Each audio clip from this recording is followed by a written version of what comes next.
আজকে আমি বেগুন ভর্তা আর টমেটো ভর্তা করবো একসঙ্গে, মানে বেগুন আর টমেটো একসঙ্গে হচ্ছে ভর্তা মানে ভর্তা। তো আমি এই রেসিপিটা হচ্ছে ফেসবুকে কয়েকবার দেখছি। এটা তো হয়ে গেছে না।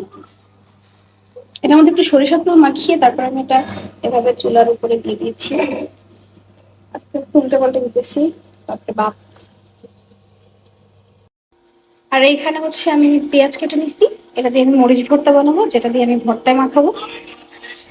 এই যে আমি এখানে হচ্ছে একটু এক কাপ চা বসিয়েছি, এখনো ব্রাশ করিনি। রান্না প্রায় আমার শেষ, কমপ্লিট। ভর্তাটা করে ফেলে রান্না হয়ে যাবে। এখন আমি ব্রাশ করে দেন চা খাবো।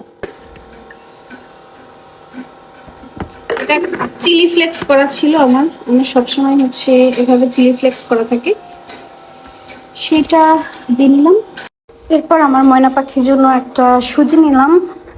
ময়না পাখিকে খুঁজতে খুঁজতে এসে দেখি আমার ময়না পাখি এখানে একা একা সে আছে। সে বা ময়না পাখি কি খাচ্ছে, কি খাচ্ছে, কি ললিপপ খাচ্ছে?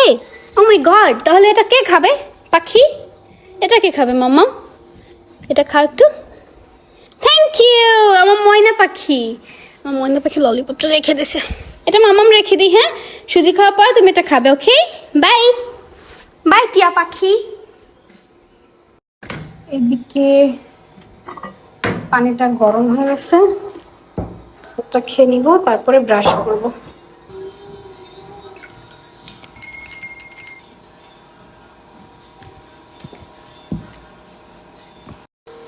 আমার ব্রাশ করা শেষ। এরই মধ্যে আমার বেগুনটাও সিদ্ধ করা হয়ে গেছে, মানে পোড়া হয়ে গেছে। এবার এটা আমি একটু রেখে দেই, চা খেয়ে তারপরে ভর্তা করব। আচ্ছা, যারা যারা অ্যাপেল সিডার খান তাদেরকে বলবো অবশ্যই স্ট্র দিয়ে খাওয়া ট্রাই করবেন। আর যদি স্ট্র দিয়ে নাও খেতে পারেন, আপনারা খাওয়ার পরে ব্রাশ করে ফেলবেন। দাঁতের হচ্ছে প্রবলেম হয়, দাঁতে লাগবে। আমার চাও হয়ে গেছে, চা খাবো। Wheat wheat wheat.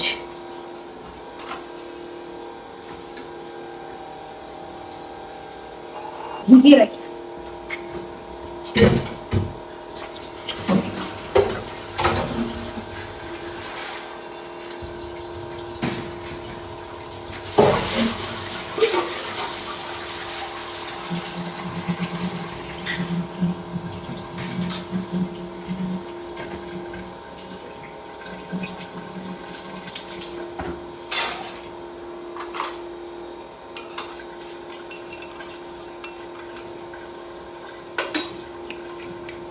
সুইচটা পরিষ্কার করবো।